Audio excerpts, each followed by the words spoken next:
Hindi napigilan ni Ja Morant na mag-angas sa Pacers, bibitaw na ng suntok ang Pacers coach sa referee. Indiana Pacers versus Memphis Grizzlies, umabot lang naman ng 19 points ang biggest lead ng visiting team mga idol sa team ni Ja Morant dito sa first half. A very high scoring game, 45-28 at the end of opening frame. 3 points lang mga idol sa first half si Tyrese Haliburton and 1 of 4 shooting. Nilockdown ng Indiana ang paint, nagresulta yan mga idol sa 3 out of 8 field goal ni Ja Morant dito sa first 2 quarters. Second quarter, unti-unting natapyas ang kalamangan ng Indiana Pacers dahil sa 12 points naman ni Marcus Smart. Aggressive din si Jaren Jackson Jr. kaya ang 19 points na lamang mga idol ng visiting team baba sa 6, 68-62. Start of third quarter, chill lang mga idol ng Indiana Pacers. Ja Morant spin cycle and a 2-pointer over Pascal Siakam. Nag-aangas na si Ja. Tuluyang nabura ang lamang ng Indiana Pacers dahil kay Ja Morant at sa rookie na lang si Jalen Wells. And finally, 8-minute mark sa 3-pointer na ito ng Memphis Superstar.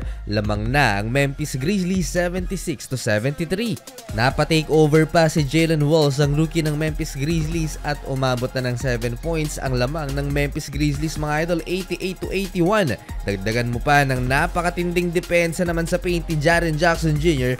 with 3 block shots. 40 points ang naitala ng Memphis Grizzlies dito lang sa third quarter mga idol. Na high blood pa si Coach Rick Carlisle dahil sa no-call play ni Obi Toppin. Awkward nung pagkakalanding ni Toppin mga idol, injury scare pa pero nakabalik pa naman sa laban. Technical ang inabot ng Indiana Pacers coach. Frustrated si Coach Rick Carlisle dahil nakalamang na ng 11 points ang Memphis Grizzlies sa pagtatapos ng third quarter, 102-91. Fourth quarter, hirap na ang Indiana Pacers. Napakadelikado naman ang ginawa ni Benedict Mathurin kay Scottie Pippen Jr. mga idol sa fast break. Pinakain ng binte ang Grizzlies point guard. 13 points ang inahabol ng Indiana Pacers. Marcus Smart to Jake LaRavia, napakagandang assist. Halfway ng final quarter, balik sa court si Ja Morant, sharing is caring to Jake LaRavia, cutting layup. Delikado naman ang nangyari kay Ja Morant sa play na to. Tinulak ni Obi Toppin habang nasa ere ang Grizzlies guard. Relax na relax lang si Ja Morant, push shot over Miles Turner. 19 points na for Ja